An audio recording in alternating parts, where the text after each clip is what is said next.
Pendant plusieurs années, Chanel Millet, la victime du violeur de Stanford, s'est cachée derrière le pseudonyme Emily Doe.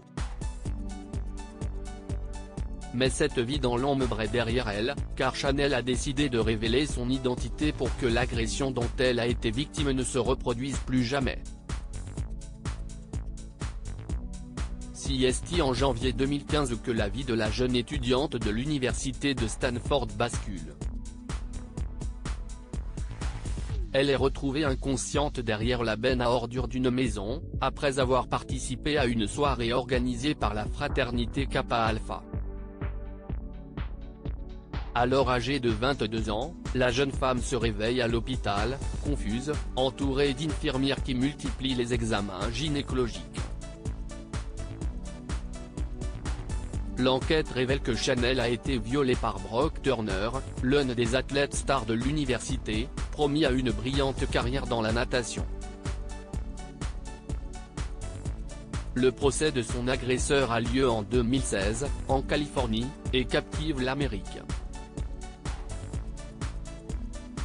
Dans une lettre lue au procès, et devenue virale sur les réseaux, celle qui n'est alors connue que sous le nom d'Emily Doe évoque les ravages provoqués par ce viol. « Je veux montrer qu'une nuit passée à boire peut ruiner de vie.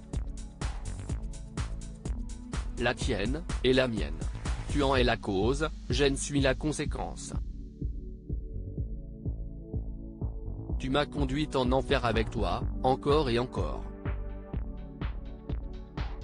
L'agresseur n'a écopé que de 6 mois de prison, mais ce témoignage poignant n'émeut pas les jurés du tribunal de Santa Clara. Considéré comme un étudiant dont le brillant avenir a été gâché, et qui a donc déjà payé pour ses actes, Brock Turner n'écope que de 6 mois de prison, alors qu'il risque 14 ans. Le prétexte ? Chanel était intoxiquée ou inconsciente au moment des faits. Pire encore, l'agresseur est libéré pour bonne conduite au bout de 3 mois, provoquant une vague d'indignation dans tout le pays. Consciente qu'elle est victime d'une injustice, Chanel met fin à son anonymat. En septembre 2019, elle publie un livre intitulé Know My Name, Connaissez mon nom, où elle dévoile son identité, mais aussi la vie qu'elle a dû rebâtir après ce viol. L'ouvrage devient un best-seller.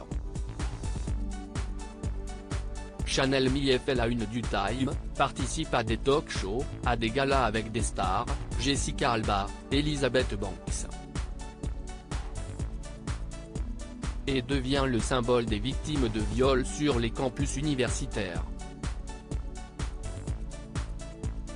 Preuve qu'elle n'est plus une victime, la jeune femme fait même plier l'université de Stanford, qui accepte de transformer le morceau de terrain où elle a été violée en jardin contemplatif et de remplacer les poubelles derrière lesquelles elle a été retrouvée par des fontaines et des bancs. Mais la loi du silence a cessé de prévaloir 4 ans après les faits. Une plaque commémorative à son nom figure au sein de la prestigieuse université avec un message sans équivoque: « Vous m'avez pris ma valeur, mon intimité, mon énergie, mon temps, ma sécurité, ma confiance, ma propre voix, jusqu'à aujourd'hui. » La loi du silence a cessé de prévaloir dans la deuxième université la plus réputée du monde.